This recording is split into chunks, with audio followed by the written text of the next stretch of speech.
जो मुख्यमंत्री 19 सालों में अपना ही सपना पूरा ना कर पाए, वो बिहारियों के सपने को क्या पूरा करेंगे। अगर नीतीश जी बीजेपी के साथ जाते हैं तो फिर चिराग पासवान की क्या भूमिका होगी? चिराग पासवान चुनाव कहां से लड़ेंगे? चिराग जी, ये कहा जाता है कि बिहार की राजनीति में खास करके आप नरेंद्र मोदी जी के हनुमान हैं। जातिगत जनगणना को लेकर के बहुत बवेला मचा हुआ है बिहार में।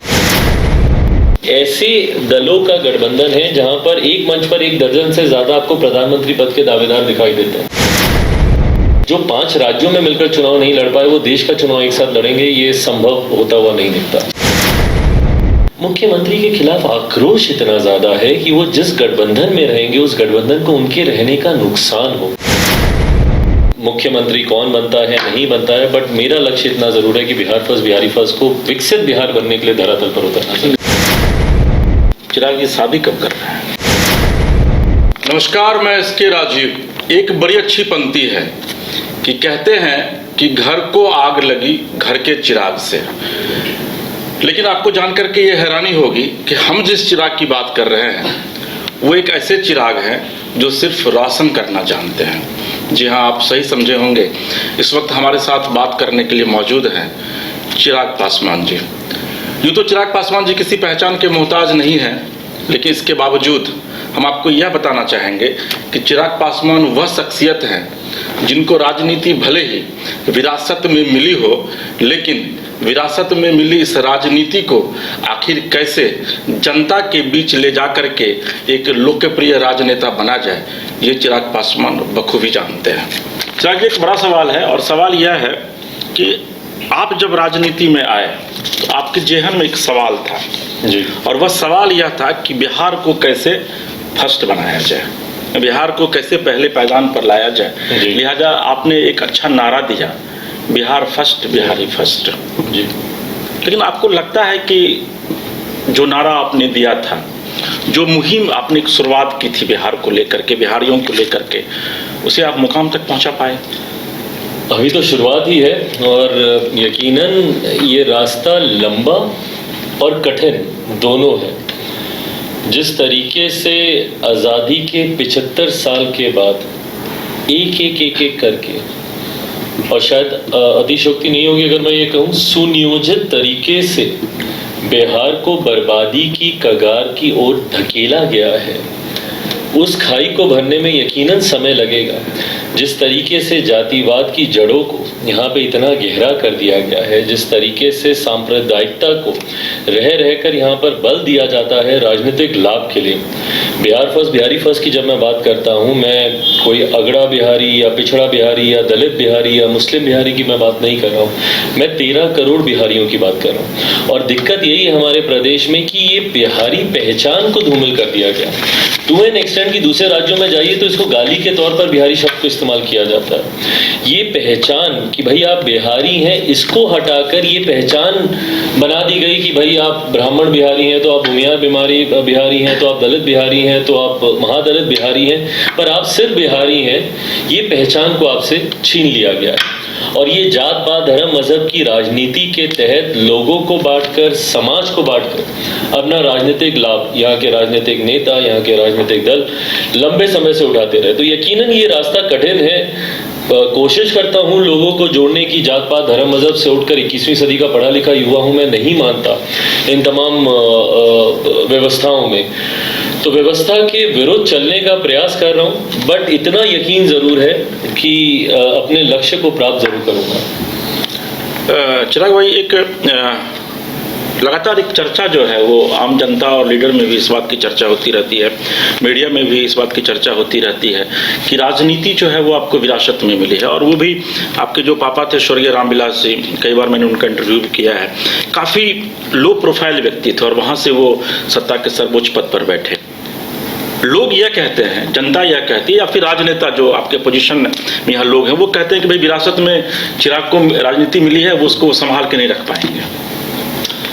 भाई विरासत में 2 साल पहले तक तो मैं इस बात को मानता था, पर पिछले 2 साल में मुझे लगता है जिस तरीके से मुझसे मेरा सब कुछ छीन लिया गया, छीनने का प्रयास ही नहीं किया, छीन लिया गया, एक ऐसी पार्टी जिसको मेरे नेता ने आज से 23 साल पहले सन 2000 में जिस पार्टी की उन्होंने शुरुआत की, अपने रहते रहते वो मुझे उस पार्टी का राष्ट्रीय अध्यक्ष बनाकर पार्टी की जिम्मेदारी सौंप करके एक षड्यंत्र के तहत मुझे मेरी ही पार्टी से निकालकर बाहर फेंक दिया गया, परिवार से मुझे अलग कर दिया गया। जिस घर में मैं पला बढ़ा, वहाँ से उस 34 साल जिस घर में मैंने बिताए, महज 3 घंटे में मुझे उस घर से बाहर निकाल दिया गया।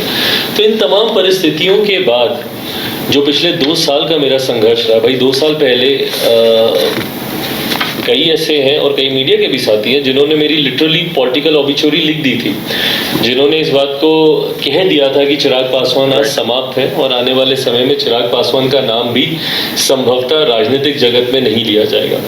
वहाँ से मैंने शुरुआत की, लिटरली जिसे बोलते हैं स्टार्टिंग फ्रॉम द स्क्रैच, वो शुरुआत मैंने की। और यकीनन इस बात को कोई मुझसे छीन नहीं सकता कि इसमें मेरे नेता, मेरे पिता आदरणीय रामविलास पासवान जी का आशीर्वाद है। जो कुछ भी हूँ आज सिर्फ और सिर्फ उन्हीं की बदौलत हूँ और उन्हीं की सोच, उन्हीं के सिद्धांतों को आगे लेकर जाने का प्रयास कर रहा हूँ। इच्छा शक्ति पूरी दृढ़ है, मजबूत संकल्प के साथ आगे बढ़ रहा हूँ और यकीनन जो विरासत या जो सपना मेरे नेता ने देखा था एक विकसित बिहार बनाने का, उसको ज़रूर धरातल पर उतारूंगा। चिराग जी, चूँकि मैं भी आप ही के इलाके से बिलोंग करता हूँ तो मैं काफ़ी करीब से जानता हूँ आपके परिवार को भी। खगड़िया में जो आपका गाँव है वो बहुत ही पिछड़ा इलाका हुआ करता था, कोसी के कछार पर बसा हुआ वो गाँव है। रामविलास जी वहाँ से निकल करके राष्ट्रीय राजनीति के पटल पर वो छा जाते हैं, फिर अपने परिवार को वो आगे लेकर जाते हैं, अपने तमाम भाइयों को वो सेटल करते हैं। ऐसी क्या वजह रही कि चिराग जी उसको संभाल नहीं पाए? I think it's the other way around. ये सवाल मुझसे ज़्यादा उस तरफ के लिए बनता है क्योंकि हम लोग जिस परिवार से आते हैं और ख़ास तौर पर मिथिला की अगर आप परंपरा देखें, वहाँ का अगर आप वहाँ के संस्कारों को अगर आप देखें तो घर के बड़े ही घर के सारे फैसले लेते हैं और घर के बड़ों के ऊपर ही ये जिम्मेदारी होती है घर परिवार को एकजुट रखना। इस जिम्मेदारी को बखूबी तरीके से मेरे नेता, मेरे पिता ने 50 साल से ज़्यादा, और मतलब उन्होंने पूरा जीवन ही उन्होंने ये किया, पर 50 साल सक्रिय राजनीति में जब वो रहे तो उन 50 सालों में घर, परिवार, पार्टी सबको एकजुट कर लेकर जाने का काम मेरे पिता ने किया। उनके जाने के बाद यकीनन ये जिम्मेदारी उनके छोटे भाई और मेरे चाचा के ऊपर ये जिम्मेदारी थी कि परिवार को एकजुट रखते, पार्टी को एकजुट रखते और जैसे मेरे नेता विपरीत परिस्थितियों में भी सबको साथ लेकर चलते रहे, वो साथ लेकर चलने की जिम्मेदारी उनके ऊपर थी। मैं तो परिवार में बहुत छोटा हूँ, अगली पीढ़ी से हूँ मैं। उस पीढ़ी में घर के तमाम बड़े थे, उनकी ये जिम्मेदारियाँ थी सबको साथ लेकर चलने की। बट जिस तरीके से मेरे पिता के जाने के बाद एकमात्र भाई उनके वही बचे थे, क्योंकि छोटे वाले चाचा जी का निधन पापा से पहले हो चुका था, तो एकमात्र वही थे, तो ये जिम्मेदारी उनके ऊपर थी। बट कहीं ना कहीं जैसे पापा सबको साथ लेकर चल पाते थे, वो नहीं कर पाए। उसके बाद जब उन्होंने मुझे परिवार से निकाला, अब परिवार का जब मैं बड़ा हूँ तो मैं प्रयास करता हूँ कि सबको साथ लेकर चलूँ। गांव से वही रिश्ता रखता हूँ जो पापा ने रखा। अक्सर वहाँ पे आना जाना, बड़ी माँ हो, हमारी फूआ हो, फूफा हो, जितने भाई बहन हैं हम लोग, सबको साथ लेकर चलने की अब वो जिम्मेदारी पापा की जगह जो मेरा बाकी का परिवार है, मेरी बहनें हैं, जीजा जी हैं, उन सबको अब साथ लेकर आगे चलने का प्रयास कर रहा हूँ। जनाब, लेकिन एक बड़ा सवाल है, क्योंकि कई सांसद आपकी पार्टी के हैं जो आपके साथ नहीं है, पारस जी के साथ हैं। उन लोगों का भी ये आरोप है, जब मैं नाम नहीं बताऊंगा, लेकिन आपको छोड़ करके बाद वहाँ के सभी लोग पारस जी के साथ हैं। और पारस जी ने भी कई बार इंटरव्यू में ये कहा है कि रामविलास जी के निधन के बाद डिक्टेटरशिप जो है वो चिराग के अंदर आ गई, और यही वजह है कि एक एक करके जो उनके सांसद हैं, जो उनके नेता, जो रामविलास जी के किसी जमाने में राइट हैंड हुआ करते थे, वो उनसे दूर होते चले गए। कितना दम है इस बात में? ये मुझे लगता है सबसे आसान आरोप आपके ऊपर यही है। भाई मैं आपको जानता नहीं, पर अगर मैं 10 लोगों के बीच बोलने लग जाऊँ कि नहीं वो तो बहुत घमंडी है और वो बहुत एरोगेंट है, ये ऐसे आरोप हैं जो कोई भी किसी पर भी बिना किसी बुनियाद के या बिना किसी प्रमाण के लगा सकता है। और सबसे सहजता से वो आरोप आपके साथ जुड़ भी जाता है, क्योंकि आप एक ऐसे परिवार से आते हैं तो लोग भी इस बात को मानने लगते हैं कि हाँ यकीनन भाई ये तो बचपन से इसने शहर में रहा है, दिल्ली में पला बड़ा है, राजनीतिक परिवार से आता है, पिता सारी उम्र मंत्री रहे, तो यकीनन ये घमंडी होगा, यकीनन ये एरोगेंट होगा, डिक्टेटरशिप का एटीट्यूड इसके अंदर होगा। ये बहुत इजी है लगाना, क्योंकि इसके अलावा कोई और आरोप नहीं है ना। आप क्या लगाइएगा, ना मेरे पास आय से ज़्यादा संपत्ति है, ना मेरे कोई कोर्ट कचहरी में कोई मुकदमा चल रहा है, ना किसी और तरीके के कोई आरोप आप मुझ पर लगा सकते हैं। तो ये बहुत सहजता से लगाया जाने वाला ये आरोप है। और ठीक है भाई, मैं जिस क्षेत्र में हूँ ये तमाम बातें मैंने अपने पिता के साथ भी देखी। जब जब उन्होंने आगे बढ़ने का प्रयास किया उनके ऊपर भी इसी तरीके के ही व्यक्तिगत टिप्पणियां और आरोप, लेकिन परिवार के लोगों ने आरोप नहीं लगाया। हाँ नहीं, तो परिवार वालों के लिए तो और भी ज़्यादा सहज है ना, क्योंकि वो जानते हैं कि इसके ऊपर और कुछ लगाया नहीं जा सकता। बट अंतोगत्वा मैं इस बात को मानता हूँ, आपका व्यक्तित्व, आपका स्वभाव ही या तो लोगों को आपके साथ जोड़ता है या लोगों को आपसे अलग करता है। बिहार की आज एक बड़ी आबादी अगर मेरे साथ जुड़ रही है तो कहीं ना कहीं उन आरोपों को वो नकार रही है जो मेरे ही लोगों के द्वारा मुझ पर लगाया गया। और जिन सांसदों का भी आपने जिक्र किया, अगर आज 2 साल के बाद अगर आप उनसे पूछेंगे तो आज वो सही बातें बताएंगे। आज वो बताएंगे कि उस वक्त पार्टी तोड़ने के पीछे क्या सही कारण थे। वो चिराग की डिक्टेटरशिप नहीं, वो किसी एक व्यक्ति विशेष की महत्वाकांक्षाएं थी जिसकी वजह से पार्टी की तिलांजलि दी गई। चिराग जी, ये कहा जाता है कि बिहार की राजनीति में खास करके आप नरेंद्र मोदी जी के हनुमान हैं, लेकिन आपको ये लगता नहीं है कि आपके जो राजनीति रूपी राम है नरेंद्र मोदी, वो जिस तरीके से हनुमान को तवज्जो दिया जाना चाहिए था, उन्होंने वो तवज्जो आपको नहीं दी? मेरे परिवार ने नहीं दिया तो मैं किसी दूसरे से क्या उम्मीद रखूं? यहाँ भाई मैं उम्मीद तो मैं किसी और से तब रखूँ ना जब मेरे अपने मेरे साथ रहते। जिस वक्त और या जिन परिस्थितियों में उनके तजर्बो देने का आप जिक्र कर रहे हैं, वो परिस्थितियां ऐसी थी जहां मेरे अपनों ने मुझे धोखा दिया। मेरे अपने अगर मेरे साथ खड़े होते तो दुनिया की कोई ताकत नहीं है जो इस परिवार को तोड़ सकता या इस पार्टी को तोड़ सकता। पर हाँ, धोखा मुझे अपनों से ही मिला। तो जब अपने ही मेरे साथ नहीं थे तो किसी दूसरे या तीसरे पर मैं कैसे सवाल उठा सकता हूँ या उनसे मैं कैसे उम्मीद रख सकता हूँ जब मेरे अपनों ने मेरा साथ नहीं दिया? नहीं, आपको लगता नहीं है कि चूंकि लास्ट टाइम भी हम लोगों ने सुना था आज से 4 महीना पहले कि भाई अब चिराग जी मंत्रिमंडल में शामिल हो रहे हैं, उसके पहले भी ये चर्चा थी? ये बात मैं उसी वक्त से मैं क्लियर कर दूं। उस वक्त भी जब ये रह के सवाल मुझसे पूछे जाते थे, पहली बात तो खैर ये पूर्णतः प्रधानमंत्री जी का विशेषाधिकार है कि वो किसको अपने मंत्रिमंडल में जोड़ते हैं नहीं जोड़ते हैं। बट उस वक्त भी इस बात को लेकर मैं क्लियर था कि अगर मंत्रिमंडल का विस्तार उस वक्त होता, जो कि इवेंचुअली नहीं हुआ, बट अगर होता भी तो संभव था शायद मैं उस वक्त उसमें नहीं शामिल होता, क्योंकि मेरी लड़ाई बड़ी है। मैं किसी मंत्री पद को पाने के लिए, भाई मंत्री पद ही पाना होता तो 2020 का मैं चुनाव ही अकेले नहीं लड़ता। उस वक्त मैं एनडीए के साथ मिलकर लड़ता, 15 सीटें मुझे दी जा रही थी, 3-4 मेरे मंत्री बिहार में होते, मैं खुद केंद्र सरकार में मंत्री होता, ना पार्टी टूटती ना परिवार टूटता। बट उस वक्त भी मेरे लिए मेरे विचार, मेरे सिद्धांत, और मैं जिस परिवार से आता हूँ, मंत्री बनना कोई बहुत बड़ी उपलब्धि नहीं है इस परिवार के लिए। दशकों से हमने देखा ही यही है। मेरे पिता को हमेशा मंत्रिमंडल में, बल्कि उनको तो कहा भी यही जाता था कि सरकार किसी की भी हो, उनका एक मंत्री पद उसमें रिजर्व जरूर रहता था। तो 6 प्रधानमंत्रियों के साथ बतौर कैबिनेट मिनिस्टर उन्होंने काम किया। तो मेरे लिए कोई बहुत बड़ी उपलब्धि नहीं है। मेरे लिए इतना ज़रूर था कि मेरा बिहार फर्स्ट, बिहारी फर्स्ट जिस सोच के साथ मैं आगे चल रहा हूँ, उस सोच को महत्व दिया जाए।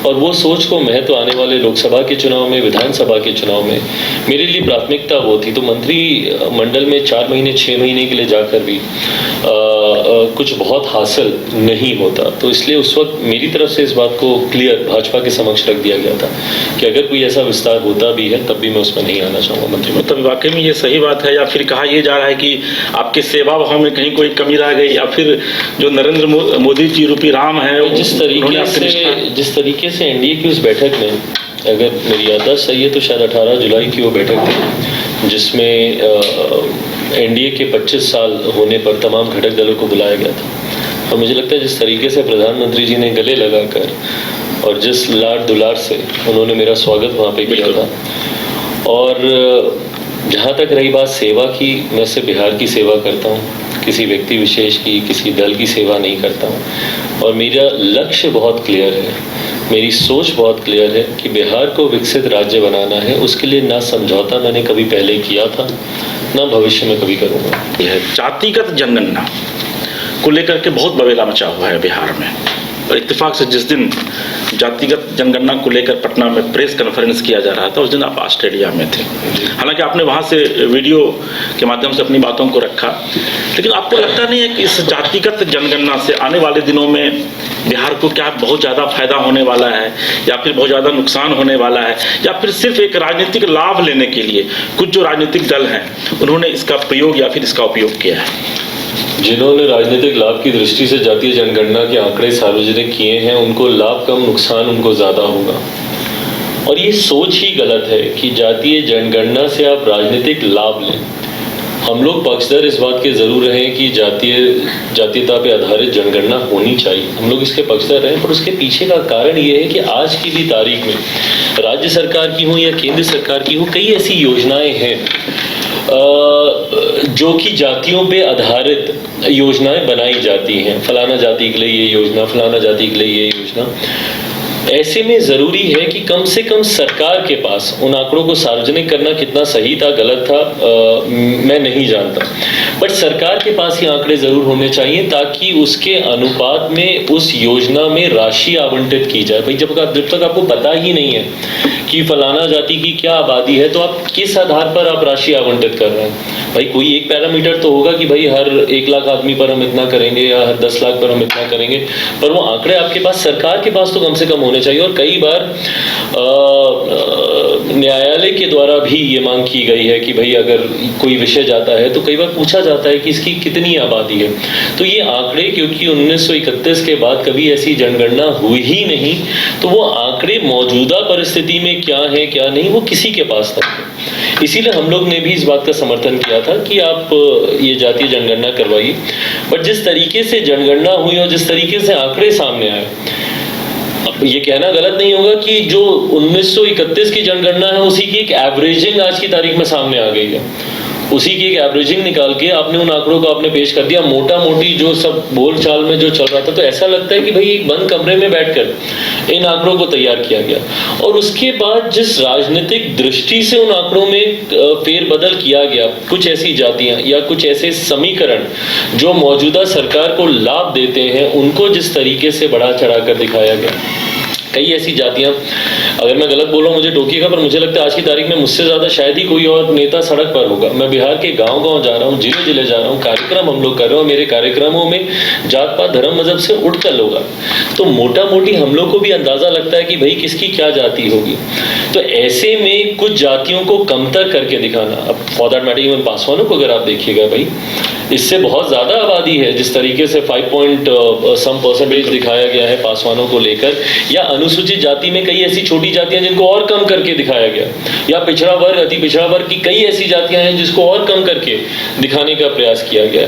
तो ये गलत है। अच्छा, दूसरा, पारदर्शिता नहीं थी इसमें। भाई मुझे अभी तक नहीं पता कि कैसे इन लोगों ने ये जातीय जनगणना की। मेरे गांव में शहरबंदी में गया था 8 तारीख को, मेरे पिता की पुण्यतिथि थी, तो वहाँ गांव परिवार के लोगों से मैंने पूछा कि भाई कितने लोग हैं। मुझसे ही जब किसी ने नहीं पूछा या टेकन फॉर ग्रांटेड कर लिया होगा मेरे सरनेम को देखकर, बट मेरे गांव परिवार में तो ना के बराबर लोगों से ये पूछा गया। तो ऐसे में इन आंकड़ों पर आप कैसे विश्वास कीजिएगा? तो इन आंकड़ों को सिर्फ राजनीतिक लाभ से प्रस्तुत किया गया है, जो कि मुझे लगता है कि उल्टा बैकफायर ही हुआ है सरकार पे। INDIA बना है एनडीए को रोकने के लिए। आपको लगता है कि 2024 में जो लड़ाई होगी INDIA बनाम एनडीए की, वो कितनी धारदार और कितनी जोरदार होगी? धारदार तब होगी जब ये विपक्षी दलों का गठबंधन टिकेगा। 2014 से मैं सक्रिय राजनीति में 2013 से हूँ, और 2013 से मैं ये प्रयास देख रहा हूँ विपक्षी दलों का एकजुट होने का। और ये एक ऐसा भानुमति का कुनबा है जो बनने से पहले ही धराशायी हो जाता है हर बार।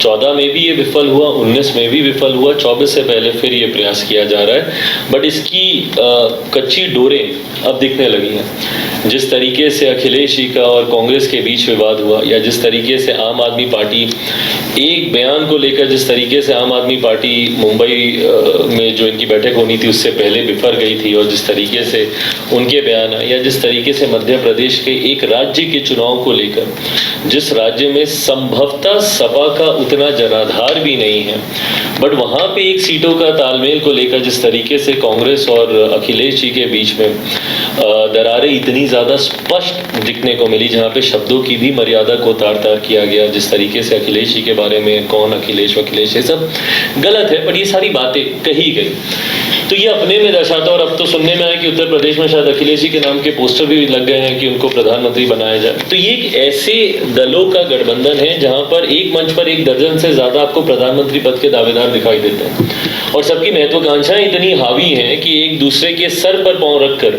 सब आगे बढ़ने का प्रयास कर रहे हैं। तो ऐसे में मुझे नहीं लगता, और मैं पूरे विश्वास के साथ इस बात को कहता हूं कि चुनाव आते आते तक ये गठबंधन धराशायी होगा। जो 5 राज्यों में मिलकर चुनाव नहीं लड़ पाए वो देश का चुनाव एक साथ लड़ेंगे, ये संभव होता हुआ नहीं दिखता। सर, मोदी जी में क्या आपको ऐसा लगता है कि आपको लगता है कि भाई एनडीए की फिर से पुनर्वापसी होगी, और पुनर्वापसी अगर होगी तो बतौर चिराग पासवान कितनी सीटें मिलेगी एनडीए को? मैं प्रधानमंत्री जी का जो विकास का एजेंडा है और 2014 में भी उस वक्त हम लोग यूपीए के साथ थे और मेरे नेता मेरे पिता चाहते थे कि हम लोग उसी गठबंधन में रहे। ये बात किसी से छुपी नहीं है और उस वक्त मेरा ही दबाव था, संसदीय बोर्ड का अध्यक्ष होने के नाते मेरे दबाव की गंभीरता भी उस वक्त और ज़्यादा थी। और एनडीए के साथ हम लोग अलायंस में गए। उस वक्त मैंने इस बात को कहा था कि पहली बार देश में एक ऐसा नेता आया जो कि 125 करोड़ देशवासियों की बात करता है और जात पात धर्म मजहब से उठकर सबके साथ सबके विकास की बात करता है। आज 10 साल के बाद जब देश की आबादी 140 करोड़ से ऊपर है तो ऐसे में पुनः मेरा विश्वास इन्हीं के ऊपर है। और इन 10 सालों में कम ज़्यादा डिबेटेबल आप आर्ग्यू कर सकते हैं कि ये इतना नहीं हुआ, ये उतना नहीं हुआ, बट देश इन 10 सालों में जितना आगे बढ़ा है, भले वो आर्थिक तौर पर हुआ, जब हम लोग अर्थव्यवस्था की भी बात करते हैं जहां हम लोग टॉप 10 में भी नहीं होते थे, वहां देश के टॉप 5 देशों में आज की तारीख में भारत की अर्थव्यवस्था शुमार है। 2030 तक का लक्ष्य प्रधानमंत्री जी के द्वारा है कि टॉप 3 में हम लोग आएंगे। तो ऐसे में और राष्ट्रीय ही नहीं अंतर्राष्ट्रीय स्तर पर जिस तरीके से देश का मान बढ़ा है, देश का सम्मान बढ़ा है, ये तमाम बातें मेरे विश्वास को और ज़्यादा पुख्ता करती हैं मेरे प्रधानमंत्री पर। और जहाँ तक रही बात एनडीए को कितनी सीटें आएंगी, बिहार की तरफ से ज़रूर मैं कह सकता हूँ क्योंकि बिहार के गांव-गांव जा रहा हूँ और ये मैंने भारत की संसद में भी कहा था कि 40 की 40 सीटें एनडीए के खाते में बिहार से जाएंगी, उसमें कहीं कोई संदेह नहीं। 40 सीटें आप ले लेंगे बिहार में? एब्सोल्युटली भाई, हम 2019 में हम लोग कर ही चुके हैं, मात्र 1 सीट से हम लोग चूक गए थे। पर इस बार मुझे लगता है मुख्यमंत्री के खिलाफ आक्रोश इतना ज़्यादा है कि वो जिस गठबंधन में रहेंगे उस गठबंधन को उनके रहने का नुकसान होगा। आज की तारीख में मुख्यमंत्री के प्रति मतलब लोग उनको देखना सुनना नहीं चाहते, तो वो जिस भी गठबंधन का हिस्सा रहेंगे नेगेटिव वोटिंग वहाँ पर होगी। सर, मुख्यमंत्री की आपने चर्चा की, तो चिराग पासवान जी की आखिर क्या वैमनस्यता है नीतीश कुमार से? 2020 में भी आप उनके खिलाफ हर जगह कैंडिडेट आपने उतारा, हालांकि उसके पहले भी जब आपके फादर जिंदा थे उस समय भी आप नीतीश जी का आपने विरोध करना शुरू कर दिया था। मुझे याद है आज भी कि एक बार रात में रामविलास जी आपको लेकर गए थे नीतीश जी के आवास पर। तो क्या चिराग पासवान की क्या व्यक्तिगत लड़ाई है नीतीश कुमार से? कतई व्यक्तिगत नहीं है। व्यक्तिगत होती तो जब जब मैं उनसे मुलाकात करता हूं तो मैं उनका कभी पांव छूकर आशीर्वाद नहीं लेता। ये व्यक्तिगत बिल्कुल नहीं है, बट हाँ मैं मानता हूं कि मेरे प्रदेश को बर्बाद करने में और प्रदेश को और ज़्यादा पिछड़ा बनाने में मेरे मुख्यमंत्री की एक अहम भूमिका रही है। ऐसे में पिछले 18 साल 19 साल अब होने को आए हैं मेरे मुख्यमंत्री को इस प्रदेश का नेतृत्व करते हुए। इन 19 सालों में बिहार हर स्तर पर और पिछड़ा ही है, हर मापदंड पर अगर आप देखें तो कंपैरेटिवली 92-2005 बिल्कुल कंपैरेटिव। भाई हम लोगों ने शुरुआत कहाँ से की? अच्छा, बिहार के अगर आप वैसे ही इतिहास की अगर आप बात करें, अभी G20 का सम्मेलन हुआ, हमारे प्रधानमंत्री जब महामहिम राष्ट्रपति जी के द्वारा डिनर आयोजित किया गया था तो जिस बैकड्रॉप के सामने खड़े होकर तमाम विश्व के नेताओं का वो स्वागत कर रहे थे, नालंदा यूनिवर्सिटी की वहाँ पे तस्वीर लगी हुई थी। ये हम लोग का इतिहास रहा है, लोकतंत्र की जननी रहा है बिहार। ऐसे में आज की तारीख में जब अपराधियों की गिरफ्त में मेरा प्रदेश दिखता है, ऐसे में जब आज की तारीख में भ्रष्टाचार की देन चढ़ा हुआ बिहार दिखता है, तो ये बातें चुभती हैं। 2005 में जब मेरे मुख्यमंत्री बिहार के मुख्यमंत्री बने तो उस वक्त उन्होंने कहा कि मेरा सपना है कि जितने पलायन किए हुए लोग हैं उन सबको मैं वापस लेकर आऊं। जो मुख्यमंत्री 19 सालों में अपना ही सपना पूरा ना कर पाए वो बिहारियों के सपने को क्या पूरा करेंगे? तो यकीनन इस बात की शिकायत मेरे मुख्यमंत्री से रही। विजन नहीं है उनके पास। भाई बताइए, जिस सरकार की सरकारी नीति ही नली गली बनाना हो, 7 निश्चय की बात करते हैं ना, क्या है नली गली नल जल, ये सरकारी नीति का हिस्सा नहीं हो सकता। सरकारी नीति को इससे बड़ा होना पड़ेगा। भाई नल जल नली गली तो बाय डिफॉल्ट किसी भी सरकार को करना है। इसको आप सरकारी एजेंडा, गवर्नमेंट एजेंडा बनाकर आप इसको नहीं करा सकते। गवर्नमेंट एजेंडा में इंडस्ट्रियलाइजेशन होना चाहिए था। आईटी सेक्टर आप कैसे मेरे प्रदेश में लेकर आए, उस पर बात होनी चाहिए थी। प्रदेश का रेवेन्यू आप कैसे बढ़ाएं, रेवेन्यू जनरेशन को लेकर एक योजना बता दीजिए। भाई बिहार में आपने लिकर बैन की, बहुत अच्छी बात, बट उस लिकर बैन से एक आर्थिक बोझ भी तो सरकार के ऊपर बढ़ा ना। अब alternate source of revenue generation क्या है मेरे प्रदेश के पास, मेरे मुख्यमंत्री के पास? इस पे कोई चर्चा ही नहीं है। इंडस्ट्रियलाइजेशन को लेकर जिस प्रदेश का मुख्यमंत्री बोलता हो कि भाई उद्योग नहीं खुल सकते, क्यों? क्योंकि स्टेट लैंडलॉक्ड है। बताइए, मतलब आपने तो चर्चा ही बंद कर दी ना उस पे, ये बोलकर कि भाई लैंडलॉक्ड है। दिक्कत मेरे प्रदेश के भूगोल में नहीं है, दिक्कत मेरे मुख्यमंत्री की सोच में है, उनकी नीयत में है। वो चाहते ही नहीं कि बिहार में उद्योग लगे। उनको सूट करता है कि बिहार के युवा बिहार से बाहर जाएं, ताकि कल को कोई उनसे सवाल पूछने वाला यहाँ पे ना रहे। तो जो हमारी ताकत है आज की तारीख में, एक युवा प्रदेश जिसको हम लोग बोलते हैं, वो आने वाले दिनों में एक बुजुर्ग प्रदेश बनकर रह जाएगा। कोई परिवार जो सबसे पहले सक्षम होता है, सबसे पहले बिहार से अपना बेटा बेटी को पढ़ने के लिए बाहर भेजता है। वो दूसरे राज्य जाता है, वहीं पे जाकर पहले अपनी पढ़ाई पूरी करता है, शिक्षा कंप्लीट करता है, वहीं पे नौकरी हासिल करता है, वहीं पे घर खरीदता है, वहीं पे शादी करता है, बच्चे पैदा करता है, और उसके बाद होली, दिवाली, छठ पूजा, बहन की शादी में कभी वो बिहार आएगा और अपने ही प्रदेश में वो प्रवासी बनकर रह जाता है। तो इन व्यवस्थाओं को बदलने के लिए 19 साल में मेरे मुख्यमंत्री का क्या योगदान है? और नहीं योगदान है, इसीलिए मेरी शिकायत मेरे मुख्यमंत्री से है। तो इसलिए कुछ व्यक्तिगत नहीं, नथिंग पर्सनल, बट हाँ उनकी नीतियों का मैं विरोधी हूँ। लेकिन चिराग जी, नीतीश जी से जब बात होती है आपके विषय में, जब आप उन पर हमला करते हैं और उसके बाद जब उनसे पूछा जाता है तो यही कहते हैं कि अल्ल बल्ल बोलते रहता है, उनके पिताजी बड़े अच्छे मित्र थे, हमारे बीजेपी का एजेंट हो गया है। भाई अच्छी बात है, जो वो कहना चाहे कहें। भाई हम तो एक युवा होने के नाते बस उनसे सवाल पूछ रहे हैं कि मुख्यमंत्री बता दीजिए कि हमारे प्रदेश में उद्योग क्यों नहीं है, हमारे प्रदेश में आईटी सेक्टर क्यों नहीं है, क्यों भी आज भी मेरे बच्चों को दिल्ली, मुंबई, बेंगलुरु, गुरुग्राम, नोएडा क्यों जाना पड़ रहा है?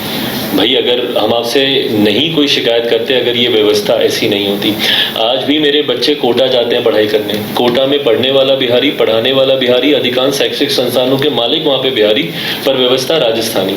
क्यों ये व्यवस्था पटना में नहीं हो सकती, मुजफ्फरपुर में नहीं हो सकती, भागलपुर में नहीं हो सकती? क्यों अलग अलग जिलों को एजुकेशनल हब नहीं बनाया जा सकता? तो भाई इस पे जवाब देना मेरे मुख्यमंत्री। हम तो उलझुल बोल ही रहे हैं, जो हम बोल रहे हैं वो आप हम पे आप आरोप लगाइएगा, बट ये बिहार की जनता और मुख्यमंत्री समझ नहीं पा रहे। ये जो उनके राष्ट्रीय अध्यक्ष बोलते हैं कि चिराग मॉडल ने हम लोग को हराया, यही है चिराग मॉडल। जन भावनाओं का प्रतिबिंब है चिराग मॉडल।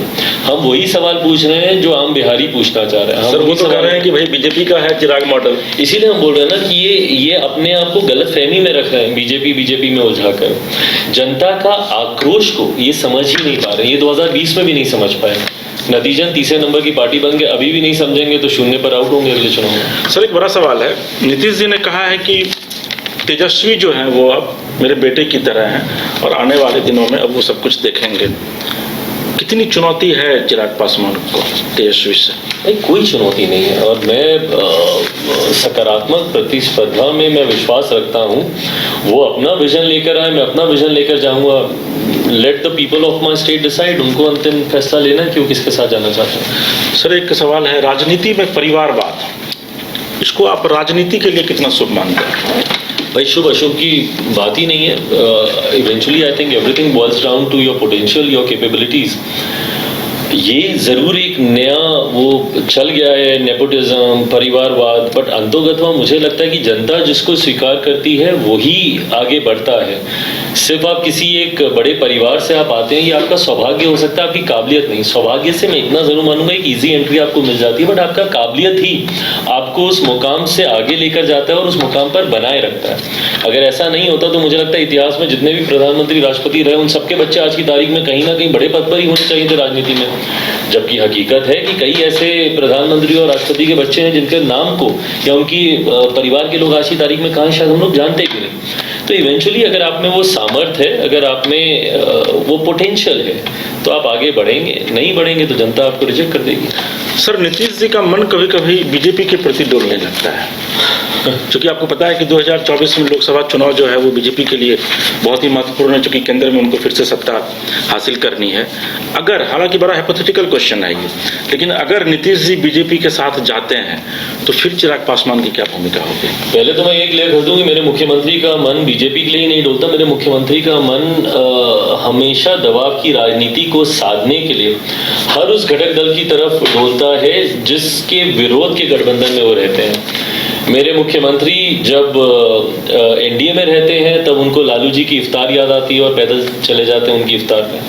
जब मेरे मुख्यमंत्री महागठबंधन में रहते हैं, लालू जी के साथ रहते हैं, तो उनको श्रद्धेय अटल जी याद आते हैं, उनकी समाधि पर चले जाएंगे, पुराने संबंध उनको याद आते हैं। ये ऐसे मुख्यमंत्री हैं जिन्होंने 2-2 बार जनादेश का अपमान किया। आज की तारीख में जिसके साथ ये सरकार चला रहे हैं, जनादेश तो एनडीए के लिए था ना, महागठबंधन के साथ सरकार चला रहे हैं। 15 का जनादेश महागठबंधन के लिए था, तो एनडीए के साथ इन्होंने सरकार चलाई। तो ये दबाव की राजनीति, जब इधर रहेंगे तो उधर ताकेंगे, उधर रहेंगे तो इधर ताकेंगे, ये राजनीति के माहिर हो चुके हैं मेरे मुख्यमंत्री, और इसीलिए अपनी विश्वसनीयता पूरी तरीके से ये खो चुके हैं। जनता आज की तारीख में इनकी क्रेडिबिलिटी पे पूरी तरीके से क्वेश्चन मार्क लग चुका है और जनता इन पे अब विश्वास नहीं करती। Having said that, answering to your question कि अगर hypothetically, so answering it very hypothetically कि we'll cross the bridge when it comes, अभी it's too early to comment on it. Sir, एक सवाल है, चिराग पासवान चुनाव कहाँ से लड़ेंगे, जमुई से या फिर हाजीपुर से? ये पार्टी का संसदीय बोर्ड इस पर अंतिम फैसला लेगा। इतना ज़रूर है कि हाजीपुर हो, जमुई हो, ये सीटें लोक जनशक्ति पार्टी रामविलास ही वहाँ से चुनाव लड़ेगी। बट कहाँ से कौन प्रत्याशी होगा, ये पार्टी का संसदीय बोर्ड इस पर अंतिम फैसला लेगा। सर, कितनी सीट मिल रही है आपको? गठबंधन की मर्यादाओं को तोड़ूंगा अगर कोई भी आंकड़ा या कोई भी संख्या सार्वजनिक पहले कर दूं गठबंधन के भीतर एक आम राय बनने से पहले। मुझे लगता है गठबंधन के भीतर इन तमाम बातों को लेकर चर्चाएं चल रही हैं, और एक बार फाइनल क्लैरिटी इसके ऊपर हो जाती है तो गठबंधन एक साथ बैठकर इसकी घोषणा करेगा। लेकिन आप एनडीए से ही लड़ेंगे चुनाव? फिलहाल तो मौजूदा परिस्थिति तो एनडीए के साथ ही है। सर, एक सवाल है कि जब आप फिल्म इंडस्ट्री को आपने अलविदा कहा था, तो फिर राजनीति में आपको क्या ऐसा लगा कि आपने फिल्म इंडस्ट्री, कंगना रनावत आज सुपरस्टार है वो, आपने फिल्म इंडस्ट्री को अलविदा कह करके राजनीति में आप आए? पहली बात तो मैं शायद बना ही नहीं था उस क्षेत्र के लिए। जब मैं फिल्मों में गया तो उस वक्त मुझे जाकर एहसास हुआ कि नहीं सहज हूँ मैं, और एक राजनीतिक परिवार से आता हूँ। खैर, आज की तारीख में नेपोटिज्म बोलकर आपको गलत ठहराया जाता है, और मुझे पता ही नहीं चला कि कब पिता के नक्शे कदमों पर चलना गलत हो गया। क्योंकि हम जिस दौर में पले बड़े हैं तो उस वक्त हम लोगों को कहा जाता था कि बाप जैसा बनो, पिता के जैसा बनो, उनकी तरह काम करो, ये करो। वो तो अब पता चला कि भाई पिता के नक्शे कदमों पर चलने को नेपोटिज्म कहा जाता है और ये गलत होता है, आपको ऐसा नहीं करना चाहिए। बट बहरहाल उस वक्त जब मैं गया फिल्मों में, स्कूल कॉलेज के दिनों में यार दोस्त आपको चढ़ाते हैं कि अरे अच्छा दिखते हो, जाओ ये करो वो करो, उस चक्कर में चले गए। पर जाने के बाद पता चला कि भाई कठिन है कार्य वहाँ पे, डायलॉग्स याद करना, मेकअप पुट ऑन करना, रिहर्सल करना, ये सब। तो मैं सहज नहीं था, और वही समय था जब वहाँ के एक स्थानीय क्षेत्रीय दल के द्वारा वहाँ पर यूपी बिहार से गए हुए लोगों के ऊपर बहुत ज़्यादा अत्याचार किए जाते थे, उन पर लाठियाँ चलाई जाती थी, गाली दिया जाता था, अपमानित किया जाता था। इन तमाम चीज़ों को मैंने अपने सामने वहाँ पर होते हुए देखा, और उस दिन से ये बात मेरे मन में कौंधती थी कि भाई क्यों, पहली बात तो हम ही बिहारियों को क्यों जाना पड़ता है, क्योंकि भाई हम बिहार में भी रहे घूमे, हमने तो कभी नहीं देखा कि बिहार में कोई महाराष्ट्र का आया हो या कोई आया हो रोजगार के लिए या शिक्षा के लिए। तो पहली बात कि हम ही लोग क्यों दूसरे प्रदेश जाते हैं, क्यों नहीं हमारा प्रदेश इतना समृद्ध बनता है कि हर सुख सुविधाएं हमें हमारे प्रदेश में मिले। और उस वक्त इस बात का एहसास हुआ कि भाई मेरे पास कम से कम एक वो प्लेटफॉर्म है एक राजनीतिक दल होने के नाते, जहाँ पे अपनी बातों को मैं वॉइस आउट कर सकता हूँ और वो एम्पलीफाई होकर उसका एक असर एक बड़ी आबादी पर वो पड़ेगा। तो उस वक्त ये फैसला लिया कि वापस अपने प्रदेश आऊँगा और पिता के साथ मिलकर कार्य करूँगा। चलिए, हालांकि ये मतलब it is very personal question, लेकिन चूँकि आप पब्लिक फील्ड के लोग हैं, चिराग ये शादी कब कर रहे हैं? कोई जवाब नहीं है सवाल का मेरे पास, और ये कई बार पूछा जाता है। बट हकीकत में आज की तारीख में मुझे लगता है जिन परिस्थितियों में मैं हूँ, मेरे लिए personal life has taken a complete back seat. आज की तारीख में मेरा परिवार, मेरा एक बड़ा परिवार जो मेरे पार्टी के सदस्यों के तौर पर है, उसकी एक बड़ी जिम्मेदारी है। पापा होते तो संभवतः मेरे लिए व्यक्तिगत निर्णय लेना ज़्यादा आसान होता, बट आज उनकी गैर मौजूदगी में जब सारी जिम्मेदारियां मेरे ऊपर हैं, तो ऐसे में ये फुर्सत नहीं है मेरे पास कि मैं व्यक्तिगत जीवन की ओर ध्यान बांटूं। सर, पब्लिक फील्ड में चूँकि हम लोग भी जाते रहते हैं, पब्लिक लगातार एक चर्चा करती रहती है कि बिहार का मुख्यमंत्री चिराग पासवान को होना चाहिए। चिराग पासवान उस रेस में खुद को कितना एप्ट पाते हैं, कितना उपयुक्त पाते हैं? मुझे नहीं पता कि मैं उस रेस में हूँ, उस रेस का हिस्सा हूँ नहीं हूँ, और किसी रेस का हिस्सा बनने की सोच के साथ मैंने कार्य शुरू भी नहीं किया। भाई आज से 2 साल पहले मैं जिन परिस्थितियों में था, मुख्यमंत्री तो क्या लोग बोलते थे कि ये मुखिया का चुनाव तक नहीं लड़ सकता है, ये तमाम बातें मेरे बारे में कही जाती थी। वहाँ से यहाँ तक आना जहाँ लोग मुझ में उम्मीदें तलाश रहे हैं या मुझ में विश्वास रख रहे हैं, ये मेरे लिए भी एक बहुत बड़ी उपलब्धि है और यकीनन गर्व की अनुभूति होती है मुझे कि लोगों ने मुझे इतना प्यार दिया और इतना स्नेह दिया। पर मैं 2 साल पहले जिस मिशन के साथ निकला था उसी मिशन पे मैं आज भी हूँ। बिहार फर्स्ट, बिहारी फर्स्ट की सोच के साथ आगे बढ़ रहा हूँ। मुख्यमंत्री कौन बनता है नहीं बनता है, बट मेरा लक्ष्य इतना ज़रूर है कि बिहार फर्स्ट, बिहारी फर्स्ट को विकसित बिहार बनने के लिए धरातल पर उतरना चाहिए। सीएम बनने की इच्छा तो होती होगी।